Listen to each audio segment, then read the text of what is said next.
नमस्कार दोस्तों, जी जैन एजुकेशन परिवार में आपका स्वागत है। और जैसा कि कल आपको मैंने प्रॉमिस किया था कि हम आपको बताएंगे हमारे 10 में से 7 क्वेश्चन आए हैं करंट अफेयर 360 प्रोग्राम से, और उनमें भी बिल्कुल विद प्रूफ के साथ। चलिए देखते हैं। 7 out of 10 questions in school lecturer examination paper first GK/GS 31 of May 2026। We promised and we delivered, ये मैंने आपको बता दिया था। चलिए देखते हैं कौन कौन से प्रश्न आए हैं।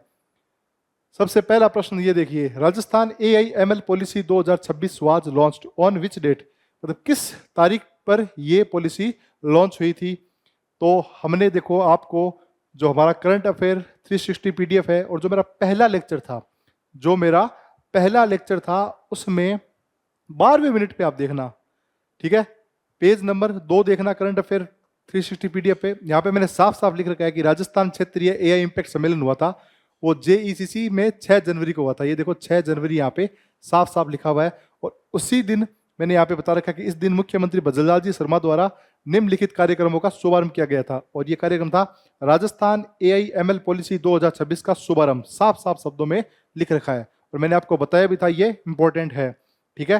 तो ये देखो एग्जैक्ट एज इट इज, कोई किसी प्रकार की फेरबदल नहीं की है, आपके सामने है।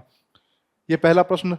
दूसरा प्रश्न देखिए, Rajasthan home stay paying guest house योजना 2026 के संदर्भ में कथनों को चयन कीजिए। कथन में एक कथन दे रखा है कि प्राधिकारी द्वारा मकान को सिल्वर और गोल्ड श्रेणी में वर्गीकृत किया जाएगा, और कथन बी है मकान मालिक पट्टेदार कम से कम 1 कमरा और अधिकतम 7 कमरे किराए पर देगा। हमें इनको देखना है। अब मैंने आपको ये होम स्टे पेइंग गेस्ट योजना कराई थी, इसमें हमने आपको बताया था अधिकतम कमरों की संख्या 5 से बढ़ाकर कितनी कर दी, 8। यानी अब मकान मालिक कितने कमरों को दे सकता है, 8 कमरों को। और इसमें क्या दे रखा है, अधिकतम 7 कमरों को। तो ये अपना क्या हो गया, कथन गलत हो गया। यहाँ पे क्या था, 8, ठीक है, 8 कमरे हो गए। और ये सिल्वर और गोल्ड श्रेणी में वर्गीकृत, ये देखो सिल्वर और गोल्ड श्रेणी में वर्गीकृत है, यानी ये सही है। तो कथन एक अपना सही है और बी गलत है। कथन ए सत्य है और बी असत्य है, तो अपना ऑप्शन 2 सही हो जाता। और यही मैंने आपको कराया था। और मैंने आपको प्रश्न भी दिया था, जो करंट महामैराथन हुई थी हमारी, उसके पार्ट फर्स्ट में प्रश्न संख्या 79 देखना। जो मैंने 2 मैराथन ली थी 100 प्रश्न की, पहली मैराथन हुई थी ना, उसका 79 देखना। यही प्रश्न है राजस्थान होम स्टे पर। इस एक से आपका प्रश्न भी सोल्व हो सकता है। पर्यटकों की सुविधा देने हेतु अधिकतम कमरों की संख्या 5 से बढ़ाकर 8 कर दी गई है। बिल्कुल 8 कर दी गई है, ये आपको यहाँ पता लग जाता है। ये गलत है और ये सही है। तो क्वेश्चन संख्या 2 हमारे बिल्कुल नोट्स में से, और नोट्स के साथ साथ हमारे क्वेश्चन में से आया है। प्रश्न संख्या 3, क्वेश्चन नंबर 3 कौन सा है, राजस्थान में मुख्यमंत्री युवा स्वरोजगार योजना में कौन सा कथन सही नहीं है। ये पूछा सही नहीं है। तो देखो, सबसे पहले मैंने आपको क्या कराया था, यहाँ पे 1 लाख युवाओं को विनिर्माण, सेवा सेक्टर और सूक्ष्म उद्योगों की स्थापना के लिए 10 लाख तक का ब्याज मुक्त ऋण। कितना ब्याज मुक्त ऋण कितना है, 10 लाख तक का। कितनों को, 1 लाख तक, 1 लाख युवाओं को। और इसने क्या लगाया, इस योजना का उद्देश्य राज्य में 10 लाख युवाओं को नवीन रोजगार प्रदान करना है। नहीं जी, 10 लाख को नहीं करना, 1 लाख को ही करना है। तो ये हमारी पहली लाइन थी। करंट अफेयर 360 की जो PDF है, पेज नंबर 41 पे चेक करना। और यही सेम क्वेश्चन मैंने आपको जो पार्ट 2 का मैराथन कराया था उसमें दिया है मैंने। देखो इंपॉर्टेंट भी लिखा है इसके ऊपर मैंने, IMP करके, ठीक है।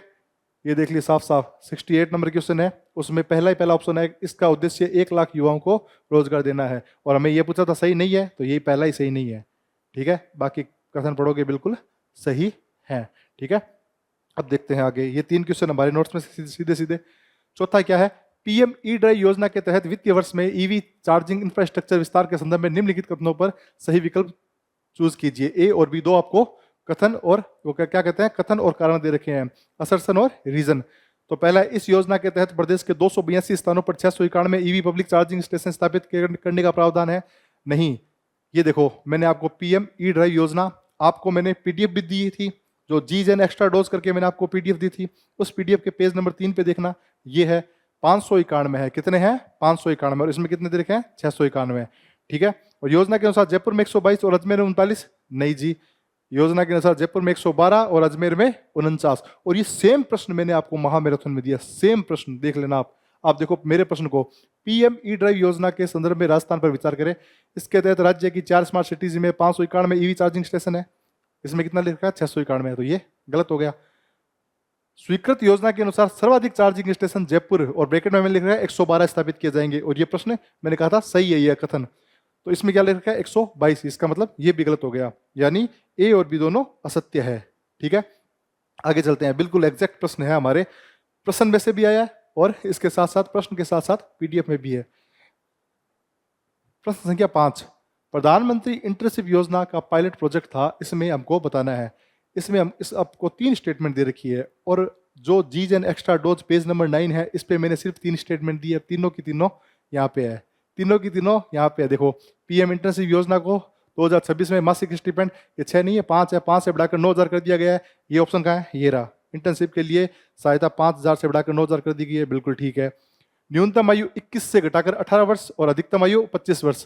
इसमें क्या है कि आयु पात्रता 21-24 से परिवर्तित करके 18-25 कर दी गई है, बिल्कुल यही है। देखो, न्यूनतम 18 और अधिकतम 25 ये लिखा हुआ, न्यूनतम 18 अधिकतम 25 एज इट इज लिखा हुआ है।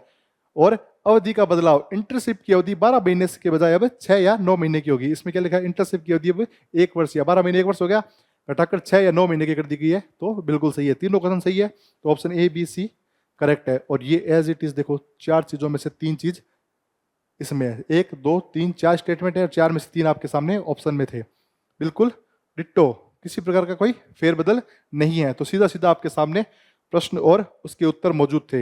ये 5 प्रश्न को मैंने आपको विद प्रूफ बता दिया। अब आगे देखते हैं। ये देखो, छठा प्रश्न है। प्रश्न थोड़ा टिपिकल है, ये मानता हूं, लेकिन इस प्रश्न में मैंने बहुत हद तक, काफी हद तक ये प्रश्न आपको मैंने कवर करवा दिया था। कैसे?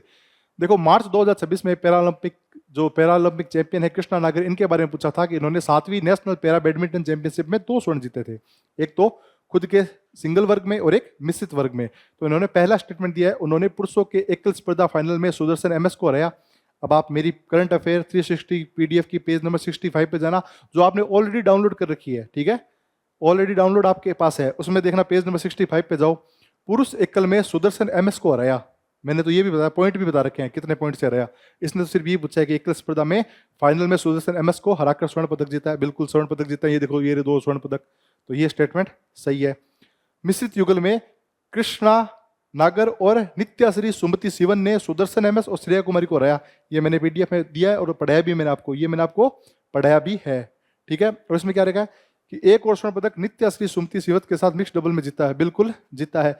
और मैं जब मैं पढ़ा रहा था तो मैं आपको बता भी रहा था, मैंने आपको इनकी फोटो दिखाई थी, इनकी फोटो दिखाई थी, तो इनके हाथ और पैर सही सलामत थे। तो एक हिसाब से ये फिर कैसे दिव्यांग श्रेणी में आएंगे, ये छोटी हाइट के दिव्यांग श्रेणी में ही आएंगे। जब मैंने आपको उनकी पूरी फोटो दिखाई थी तो ये हाइट में छोटे भी दिख रहे हैं, तो इससे अंदाजा लगा सकते थे कि ये इस श्रेणी के जो पैरा बैडमिंटन छोटे कद के खिलाड़ियों के लिए होती है। तो ऑप्शन सी भी सही है, तो ऑप्शन सारे ए बी सी तीनों सही है, आप वहां पे देखते। और ये देखो 56 क्वेश्चन में मैंने दोनों के नाम ये भी पूछा है, 56 क्वेश्चन देखना करंट महामैराथन का, इसमें मैंने ये दोनों दिया, एकल युग में जीता है और एकल युगल के साथ मिश्रित युगल में भी, एकल और मिश्रित युगल दोनों में इन्होंने स्वर्ण पदक जीता है। फिर मैंने एक्सप्लेनेशन में इनका नाम भी बताया था, नित्याश्री सुमति शिवन का, तो आप वहां पे देख ला। ये देखो 6 प्रश्न एज इट इज अपने नोट्स में से। अब 7वां प्रश्न, थोड़ा सा दिमाग लगाना था इसमें, थोड़ा सा दिमाग लगाना था, और अपने नोट्स में जो चीज है उससे ये पूरा प्रश्न सोल्व हो जाता अगर आप थोड़ा सा दिमाग लगा रहे हो। मैं मानता हूं कि अगर आप स्कूल लेक्चर की तैयारी कर रहे हो तो आप में इतना नॉलेज तो है, सामान्य ज्ञान तो है कि आप इस प्रश्न को, अगर आपको एक चीज पता लग जाए तो आप सोल्व कर सकते हो। कैसे? प्रश्न क्या था कि सूची 1 और सूची 2 को सम्मिलित कीजिए, ठीक है। अब मैंने आपको G7 नहीं करवाया, चलो मान लिया, मैंने आपको G20 भी नहीं कराया और मैंने आपको आसियान भी नहीं कराया, मैंने आपको ब्रिक करवाया था, मैंने आपको ब्रिक करवाया था। ये देखो ब्रिक्स का सम्मेलन 1 जनवरी 2026 को भारत द्वारा ब्रिक्स की कमान संभाली गई है, यानी 2026 में ब्रिक्स का सम्मेलन कहाँ पे होगा? भारत में होगा। तो बी के सामने भारत का है 4 नंबर, ये रहा, तो बी के सामने आप एक बार 4 लिख दो। आपके सामने क्या बचा? 4 लिख दो। अब ऑप्शन देखो, बी के सामने 4 कहाँ पे है? इन 2 ऑप्शन में, ए में है और बी में है, बाकी ये दोनों नहीं हो सकते, ये दोनों नहीं हो सकते, ये हमने देख लिया। ये अपनी करंट अफेयर पेज 360 डिग्री का पेज नंबर 16 देखना, ये आपको मिल जाएंगे। और मैराथन की क्लास थी जो पार्ट 1 है, उसका क्वेश्चन संख्या 27 देखना, आपको पता लग जाएगा कि ब्रिक्स का सम्मेलन भारत में हो रहा है इस बार। अब आपके सामने 2 ऑप्शन है, 1 और 2, 1 और 2। अब आप इसको कैसे कर सकते हो? देखो, आपको G7 का नहीं पता, G20 का नहीं पता, आसियान का नहीं पता, लेकिन इतना तो पता है ना कि आसियान एशिया से संबंधित देश है। आसियान का कोई सम्मेलन होगा तो किसी एशिया के देश में ही होगा, तो कोई एशिया का देश देख लेते हैं जो भारत के अलावा हो। इसमें कौन सा है? संयुक्त राष्ट्र अमेरिका एशिया का नहीं है, फ्रांस एशिया का नहीं है, लेकिन फिलीपींस क्या है, एशिया का है। यानी डी के सामने मैं 3 लिख सकता हूँ, थोड़ा सा दिमाग लगा के। देखो, क्लासरूम जो पेपर देते हो उसकी टेंशन अलग होती है, लेकिन वहाँ भी आप थोड़ा सा दिमाग तो लगा ही सकते हो। मैं समझ सकता हूँ कि वहाँ का जो क्लासरूम का जो वातावरण होता है, पेपर देने जाते हैं वहाँ पे, वो बहुत इंटेंस वातावरण होता है, उसमें बहुत ज़्यादा दिमाग लगाना पड़ता है। लेकिन वहाँ भी आप अगर साउंड माइंड से करो, थोड़ा सा सोच के करो, तो ये हो जाता है। यानी आसियान के सामने मैं फिलीपींस कर सकता हूँ, किसके सामने, डी के सामने 3। अब देखो, डी के सामने 3 सिर्फ और सिर्फ एक ऑप्शन में है, यानी ये ऑप्शन 1। ऑप्शन 1 इन दोनों में से अपना हो गया, तो ये इजीली ये क्वेश्चन हो जाता है। तो इसको भी मैं अपने नोट्स में से ही कहूंगा, थोड़ा सा आपको कॉमन सेंस लगाना है। 10 में से 7 प्रश्न मैंने आपको सीधे सीधे बता दिए। इसीलिए मैं आपसे कहता हूं कि चीते की चाल, बाज की नज़र और जी जैन के नोट्स पे कभी संदेह नहीं करना चाहिए। तो इसी के साथ अब आपसे विदा लेता हूं, और आपको मैंने जैसे बताया था 7 प्रश्नों का प्रूफ मैंने आपके सामने रख दिया है। तो चलिए मिलते हैं बहुत जल्द किसी और कोर्स के साथ। धन्यवाद।